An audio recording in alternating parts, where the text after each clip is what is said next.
रातिसक्यो हेर्न सक्नुहुन्छ। अब म यो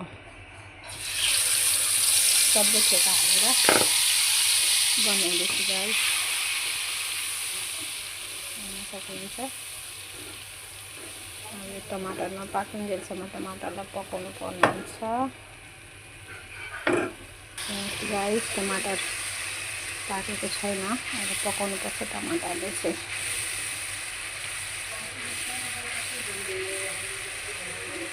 हेर्न सक्नुहुन्छ टमाटर पाकेपछि मात्रै अरू कुरा हाल्ने। मैले पनि आज एउटा रेसिपी हेरेको थिएँ अनि त्यो ट्राई गरौँ भनेर गाइस। हेर्न सक्नुहुन्छ अब प्याज टमाटर रेडी भयो। अब यसमा हामी यो हाल्छौँ आलु। यो चाहिँ आलु हो, मैले काटेर राखेको छु बोइल आलु। अब यसलाई अलिकति राम्रोसँग तेल छोडेपछि त्यसलाई हाल्ने। म पनि फर्स्ट टाइम यो रेसिपी ट्राई गर्दैछु, हजुरहरू पनि ट्राई गर्न सक्नुहुन्छ गाइस। धेरै लामो भिडियो बन्छ, त्यही भएर मैले अलिक सर्ट नै भिडियो बनाउँदैछु, धेरै लामो पनि राम्रो हुँदैन भनेर। तर यो चाहिँ कम्प्लिट गर्छु नै, किनभने अब यो बनिनै हाल्यो। त्यसपछि अरू एउटा छ बनाउनु, त्यसको पनि त्यो त एकदम थोरैमा बनिहाल्छ। एउटा साग छ, त्यसको पनि म रेसिपी बनाएर देखाउँछु हजुरहरूलाई है गाइस। ल हेर्न सक्नुहुन्छ जब भयो तयार।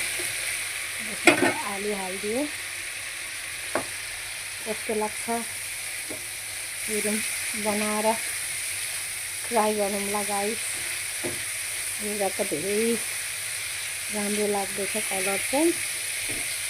अब यो आफैले पक्रेर बनाउनु हुँदाखेरि माइन्ड नगर्नु होला, तेरामेरा कतिखेर के हुन्छ कस्तो हुन्छ हेर्न सक्नुहुन्छ गाइस।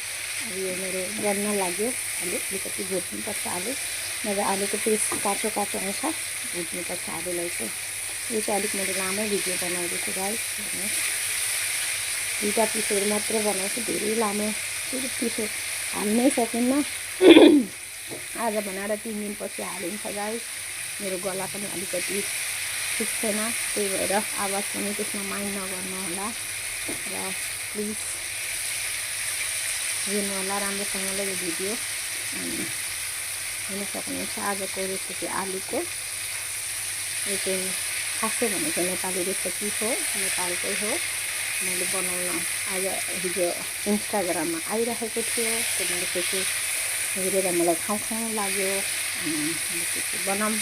तपाईँहरू पनि बनाउन सक्नुहुन्छ गाइस। हेरेर कमेन्ट गरिदिनु होला, सेयर गरिदिनु होला।